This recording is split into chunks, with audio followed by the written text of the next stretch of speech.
All right, Michelle Brooks here with Unbridled Change, and we are on part 3, the final part of our series where we are exploring the concepts of compliance, consent, and sentience, and how all of those things kind of work together and how we show up. And now this is the rubber meets the road. Now that we've done some exploration, we've brought in some awareness and kind of acceptance and done a little bit of an inventory about where am I at in all this and how do I explore what these different frequencies feel like within me, and kind of hopefully exploring then in relationship to the companions that are in your life, whether that be human beings or another type of being, and kind of inviting each one to kind of share with you of where you guys are at so that you can deepen and start to explore a deeper connection. And I shared with you in the last one, again, if you are jumping into series 3 here, I really encourage you to pause it. All the links are below and hop back to series 1, because this is the rubber meets the road. This is the deep end of the ocean of the exploration of where you want to move forward to with in your connection to these frequencies. Okay? So, let's just start by dropping into that beautiful heart space, calling forward that beautiful essence that is you, that curiosity, that grace of understanding, bringing our awareness and opening to that frequency. So beautiful. Okay, so now that we're open to this concept of sentience, we've just cracked the door on it. We cracked the door on, okay, this is how I want to show up in my interactions with myself and what I'm going to try to bring forward to the interactions that I have with others so that I am in integrity with my own self and safety within myself. If I'm going to try to not intentionally do harm, and if I fuddle in there somewhere, no big deal. I'm just going to reflect, make any repair work that needs to happen, and move forward. It's like rinse and repeat. That's the job, okay? We're going to start to move into action and accountability, all right? So how do I want to now influence and work with the beings that are around me? So this brings me to a horse that I want to call Buddy. He was a horse that was brought into training for me as he was barely turning 2. Nice, big, huge, warm blood. He was already like over 16.2, and he was going to keep on trucking. And he was brought to training for me. He had 90 days with another trainer, a reputable, really, I know her in the industry. She's a good trainer. And he got shipped into my barn for me to work on taking him to under saddle work. Okay, so he had all the basics on him. He could round pen, he could lunge, he could drive. He started to put a saddle on him, had bitten mouth and stuff like that. Loaded on the trailer with ease, got off the trailer with ease. Hovered about 6 feet behind me, which I thought was kind of odd, but I was like, whatever, And I kind of come in and I always invite them to settle in first, get some nice, hay and water, just kind of settle and get to know, and we start to kind of get to know each other. So in that, I started to feel this vibe coming from him that if he closed that gap of that 6 feet, I was going to lose a limb. There ain't no way. He was going to come in, and he was going to come in fast like a snake and take my arm off and run to the other end of that paddock with it and be happy. And I was like, oh, that's fun. And then I was like, okay, show me, help me see what's going on with you. And what I got a felt sense of was this energy within him that he had zero regulation to. And he was so used to being contained and being compliant. I mean, that's what I heard from him. We love his brain. We love that this is so there. We love this about him. Oh, he'll do anything we ask him to do, blah, blah, blah. And what I felt with him was just the exact opposite. He was willing to get in, get it done, but there was no amount of willingness in this guy. And Buddy's big, and he's going to get even bigger. And I was like, this is a potential problem. Do I tell the owner oh, snap, and then I was like, okay, well, let's see who he is. And when I really figured out over the course of the next couple of days, just coming in, helping him get his basic needs met, helping him feel that this would be safe. When he figured out, when he did his first big lunge for me, and he, you know, like barely missed me, you know, and he figured out I didn't punch him back because that's what he was ready for. He was ready to come in like the snake and go back out, and he knew that there was a punch coming, right? That's what his construct was of his pre-existence. And that when that punch didn't come, and instead I just moved to the side and every part of my body said, no, he took off like in a banshee, bucking, killing, tried to kill everything that he could in his paddock, and then came back, barreling back at me. No, you can't come into my space. You can do whatever the heck you want everywhere else. And this went on until about he like calmed down, settled in the spot. And then I was like, okay, cool. And I removed myself, right?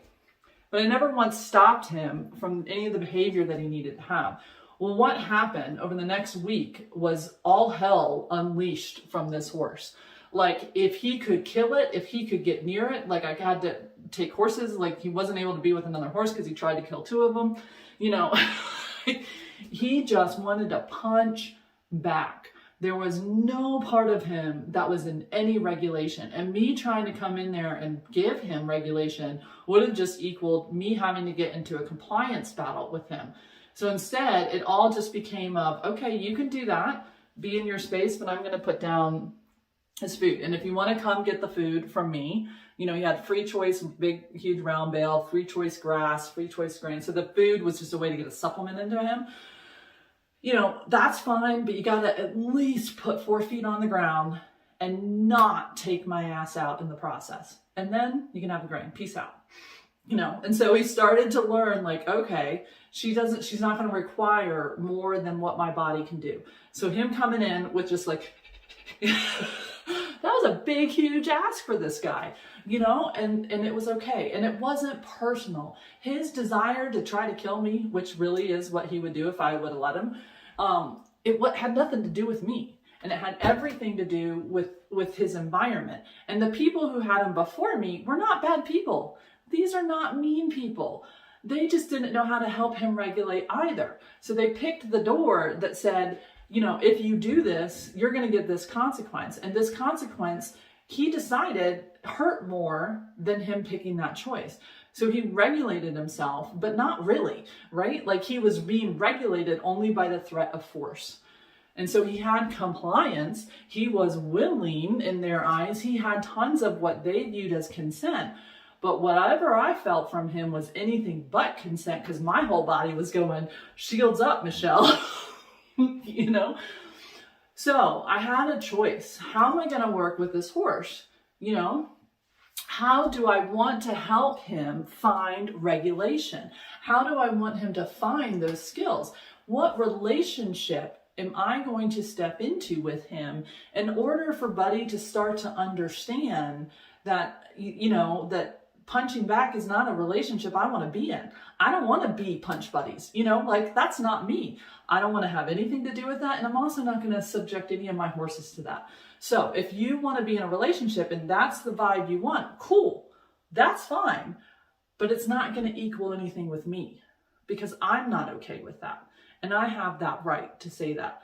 And what pursued over the next 30 days was this ebb and flow of, okay, let me try this. No. And tons of energy work in there and working on it to the point where then he was willing, where he started to seek out choice of connection.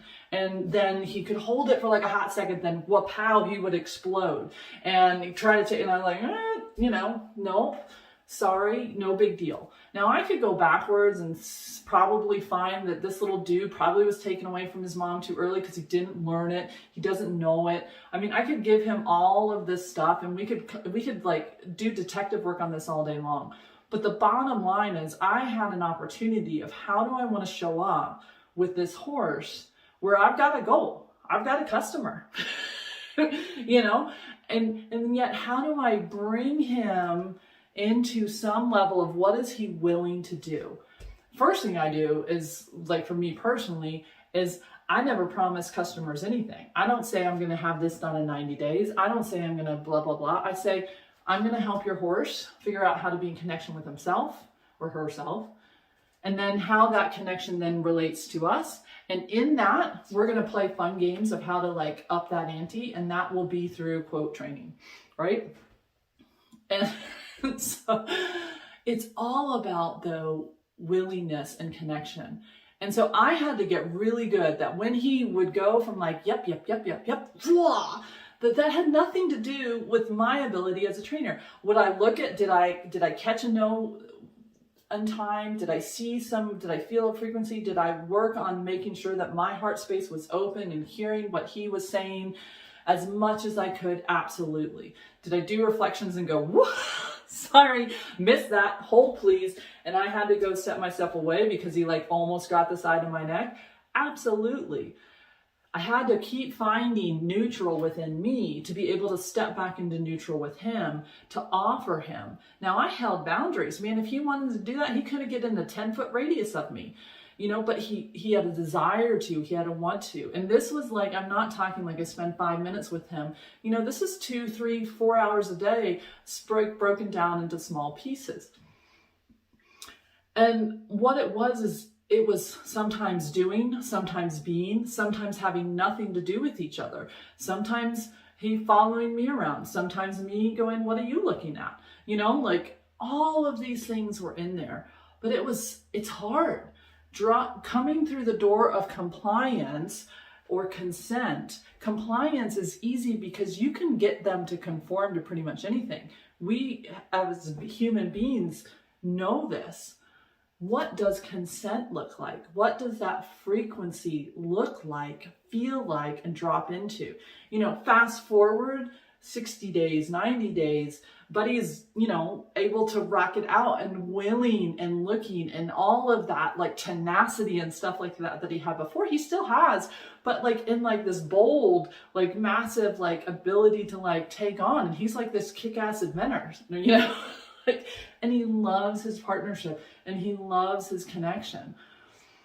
But if we had forced that into compliance, eventually there would have been a massive, huge wreck guaranteed in that, for that horse, for its owner, for everything about it, because the sentience and the ability for the horse to truly problem solve, resource within himself, ask for help, get the help, know when the help's going to not be there or not, you know, like all of that had to happen in order for the horse to feel safe and for the human to feel safe and the other horses to feel safe with him, to be like, okay, yeah, we can let you in our herd, and how that dance now moves and works with it. So if you have a companion animal of whatever kind, or you're doing this with a tree or whatever, I'm going to ask you to call forward that relationship. And I want you to look at one area where you feel like you know you have pushed past consent and into compliance, okay? Hopefully at this point in your game and your evolution, you know, submission is not being asked for very much or often. If it is, you know, definitely take a look there too. But then this compliance one, you know, maybe that is in going for a walk. Maybe that is in, you know, different kind of boundaries or rules that you have set, or something that you're asking them to do. For a horse, this might truly be being ridden. This might be, you know, accepting tack. This might be, you know, like all these other things. And how can we step into a relationship in action, in motion, where you are open to hearing, I'm not okay with this. You left me 5 steps back. You're not here with me. I'm not here with you. I don't feel safe here with you, or I don't feel connected to you. I want a deeper connection with you. You're only opening 20% to me. I want 100. That's what a lot of the horses say to me. This person's only willing to give me 50%. I want 100% from them, right? And, or like a dog or cat, they're only letting me help them here, or they're trying to put too much on me. Like, look at those relationships and those connections. So again, imagine, let's put on our imagine, inviting that being forward. There's a little thought bubble above their head. And ask them, is there a place that we can work on strengthening willingness and connection, and I can start to really fine tune knowing when you're in consent with me and when you're in compliance, and getting some information as to how we can best support each other in this to shift more into consent. Is there a place? Yes or no? If you get no, be like, is that because we're like 100% in there all the time? You might get a yes. If so, woohoo, pick another one. If you get a yes, ask them to show you one spot, because we're not going to go across the board. It's that can get too big. We're looking for a place to practice. And you might get an image. You might get like a thought that pops into your head. You might get a feeling of like maybe like a collar, or if it's a horse, maybe like a girth. You might get an image or a picture that flows through your head. Sense, see, feel, know, hear, however it works for you. And then ask in that little thought bubble, well, what do you need help with? Because I also believe that our behaviors don't come from just giggles. Our behaviors are always informed by a need or a want or a desire. Okay? So if there is a behavior that an animal is doing that we don't like, or a human animal, then there is always something behind that behavior. There is a need. There is a desire. There is a want. There is something that is dysregulated. And the behavior is just trying to regulate that, or bring help, or bring support in. So ask that question. What's the need? Maybe it's more time without doing. Maybe it's just for you to ask that question and be willing to receive the response. So often people are like, oh, I talk to my daughter all the time. I'm like, well, what do they say back? They're like, I don't know. I'm like, just slow down. Slow your humanness down. Open up that heart center. Use that breath. And then chances are that air is going to bring that into you. It's going to bring it into your body, into your felt sense. And then you're going to get that a knowing, a sense, a feeling, a random, oh, I wonder if they like this. That's them talking to us all the time. It is always there. That frequency and that vibration is always flowing. It might not come in words. That is a human construct. But we have study after study after study after study that now show that other beings not only can understand words, but they can make complete sentences with them, and that they can interact with us, and that they can beat the IQ charts that humans even have a hard time beating. So all of that, science-wise, we're going to like debunk the idea that our words are a human construct, because that is just not true. They are a frequency. And the natural realm, including us, runs and speaks and interprets frequencies beautifully. If we can get this human construct out of the way and step into our soul construct. Right? All right, so your homework, the fun, the excitement of this one is to find one spot where you know you've been blowing past whatever you need to maybe step into understanding, awareness, letting the other person have a yes, no, maybe, I need more information. Maybe a place where you're sometimes holding boundaries and sometimes not. So there's a confusion in there then when a boundary is set. Like, is that real or not real? Or can I get her to wiggle or not wiggle? You know, you can't blame a being for, you know, trying to do what they're doing, you know, because if we don't have consistency on our part, how do they know how to show up on their part? They don't. So this is a 50-50 street here. We're asking them to step into responsibility and self-regulation as much as we're asking ourselves to do that. And truly, there's no such thing as self-regulation. It's co-regulation. We inform each other as to how to regulate in each other's systems. And in that co-regulation, we are able to step into connection based off of what it is, how we're showing up in that frequency. And it's then that they harmonize and we start to create chords, right? Where I have my note, my frequency, who I am, and the other has their note and their frequency of who they are. And together we can play beautiful symphony, chords, harmonize. We can do all of that. And when we hit a wrong note, the question is we just pause, go, whoops, what note do I need to be hitting? What can we do to help each other here? Agree to bring that back together and then simply drop back into the dance, back into the flow of creating this beautiful symphony between the two of us, or three of us, or four of us. You know, just like with Buddy, I could have doubled down and been like, Buddy, you're not going to do that. Nobody takes a chunk out of me, you know, and they don't. No, that's not allowed. Now, that doesn't mean that he nailed me during one of those times. Yeah, I had some bruises here and there. But that's part of the process, right? Of him learning what he can and can't do, me setting boundaries. And eventually, once he was strong enough and regulated, then I did say, okay, no, I need you to move away. I didn't keep moving.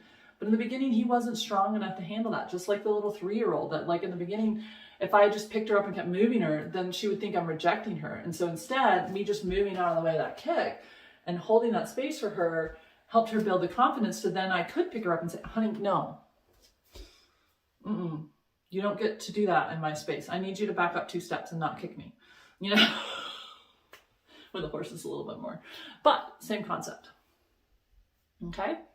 So I hope that this series has maybe kind of expanded, opened, maybe helped resonate with some truths that you've been mulling around in there and looking up, like, how do I actually bring these concepts forward? Like, I know I want to treat these things as sentient beings, but how do I actually do that? And where does it start? It all starts with you. And then as you become more sentient within yourself and acknowledging your thoughts, feelings, willings, and desires and your boundaries and where the compromises are and if they're good, they're bad, the ugly, and what you're okay with and what you're not, all of that shifts to the relationships with others, both human and other beings. And I invite you to just keep exploring how other beings express their consent, their desires, their will, their thought. How do they express it? How does your body recognize that language coming from them? So that you can start to develop your own pathways of how you interact with these other beings on a deeper and deeper and deeper level, opening up more and more communication, more and more expansion, more and more willingness and oneness to be in that dance. And know that it's just like people. Not all people like each other. Some people do not get along with each other. And that's nothing personal. It just is what it is. So you're not going to resonate with every single tree, every single being, because they're all their own note, right? So find your notes that you harmonize with just naturally, and notice the ones that you don't. And there's still lessons in those ones, right? Like, some of my best teachers are the people that I'm like, Wassa, Michelle, you know, they show me the places within me that I'm out of harmony with. And so I'm very grateful to them. And so to the original thing that started this whole series, I'm very grateful to that one simple statement that horses Horses can't give consent. I'm so grateful. I honor that being. I honor her path of where she is at right now. And I hope and I pray that she begins to explore what then do horses have to offer that shows that they're willing to be present in connection with us. And what does that look like? Take the word consent out, drop in openness, willingness, expansion, desire, magnetic connections, opening. And how do we keep to bring that forward for all of us? Because this is it. This is what we're all up to right now. Really understanding that all of us, we are in this world. And how we are in this world and how we treat each other, from the least of us to the best of us. You know, this is not just humans. that we are in this dance of connection with. And if we want to, quote, move from just surviving, basic level, power and control, submission and compliance, and we want to move into thriving, consent, openness, partnership, where 1 + 1 does not equal 2 equals like a bazillion, it is going to be through these connections with ourselves, with all the beings that are around us, including that of earth, the tree beings, rock, minerals, animal, insects. It's the whole thing. I'm still working on ticks and mosquitoes. We all have our working edge. But it's all in there, and it's all divine, and it's all a part of us, and we are a part of them. And how do we bring that forward in connection and movement? Oh man, that is the juicy edge that we are on, and we are exploring, and we are remembering and restoring pathways that we already have. We already know how to do this. It's in our DNA. What our job is to do is filter out, excavate out all the white noise and crap and limiting beliefs that has been accumulated over hundreds and thousands of years that says it's separate, because it's not. We're not. We have so much more in common than we do separate. And can we honor the separations and see the connections? Can we hold both? Yes, and loving the note that is in front of us and knowing how that note can harmonize with us. Beautiful symphony that can then unfold throughout ourselves, throughout our little nucleuses, throughout our community, throughout the global community, and on out. Oh, it lights me up. It makes me so excited. I really hope you've enjoyed this series. This has been a deep dive for sure. I do offer like a 3-day training where you get a workshop where you get to come out and really dive into exploring and expanding and deepening your connection with sentience of yourself and others.